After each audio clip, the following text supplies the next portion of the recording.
ഇഹപരമിലും തുണ റബ്ബ്, ഉടലിനുടയോൻ റബ്ബ്, റബ്ബോടിന്നെൻ ഹുബ്ബ്, പകലിരവുകളുടെ റബ്ബ്. ഇഹപരമിലും തുണ റബ്ബ്, ഉടലിനുടയോൻ റബ്ബ്, റബ്ബോടിന്നെൻ ഹുബ്ബ്. ഞങ്ങളുടെ സ്വഹാബികളിൽ മലയാളിയായ ഒരു സ്വഹാബിയുണ്ട് എന്ന് കേൾക്കുമ്പോൾ നമുക്ക് അത്ഭുതമല്ലേ?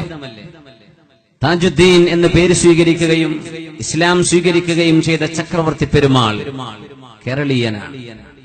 അബൂ സഈദ് അൽ ഖുദ്രി റളിയല്ലാഹു അൻഹുവിന്റെ വളരെ മനോഹരമായ ഹദീസ് ആ വിഷയത്തിൽ വന്നിട്ടുണ്ട്. തിരുനബിയുടെ മുമ്പിൽ അവരിങ്ങനെ ഇരിക്കുമ്പോഴാണ് ഒരു കൂട്ടം ജനങ്ങൾ കടന്നു വരുന്നു.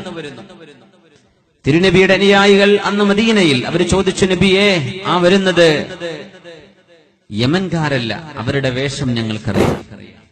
ഇതൊരു വിചിത്രമായ വേഷം.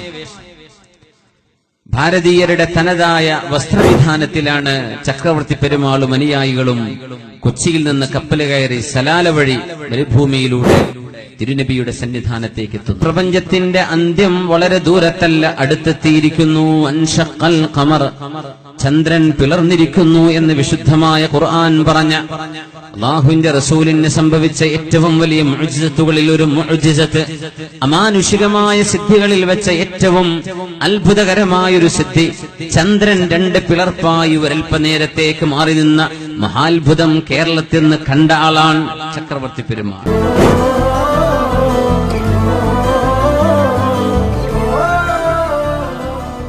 മുസ്ലിമാകുന്നു ചക്രവർത്തി പെരുമാൾ. തിരുനബിയുടെ കൂടെ മദീനയിൽ ഒരൽപ്പകാലം താമസിച്ച് അവിടുന്ന് ചോദിച്ചു, ഞാൻ എന്റെ നാട്ടുകാരോട്, ഇന്ത്യക്കാരോട് ചെന്ന് ദീനിലേക്ക്, അവരെ ഇസ്ലാമിലേക്ക് ക്ഷണിക്കട്ടെയോ? അതിന് സമ്മതം വാങ്ങി. ഒമാന് വഴി വേണം കപ്പൽ കിട്ടാൻ.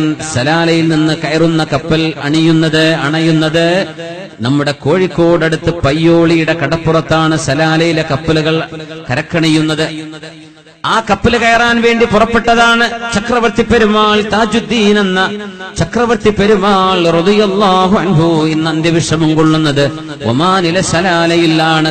കപ്പൽ കയറാൻ വേണ്ടി വരുമ്പോൾ രോഗം ബാധിക്കുകയും തന്റെ പ്രിയപ്പെട്ട മക്കളോടൊപ്പം സലാലയിൽ തങ്ങുകയും അവിടെ തന്നെ അന്ത്യവിഷമം കൊള്ളുകയും ചെയ്ത് ഇന്നും ഒരു കേരളീയ ചുറ്റുപാടുള്ള കവുന്തോട്ടവും വെറ്റിലയും വാഴയും വളരുന്ന മരുഭൂമിയിലെ അത്യപൂർവമായ ഒരു ഭൂമികയാണ് സലാലയുടെ ഭൂമിക.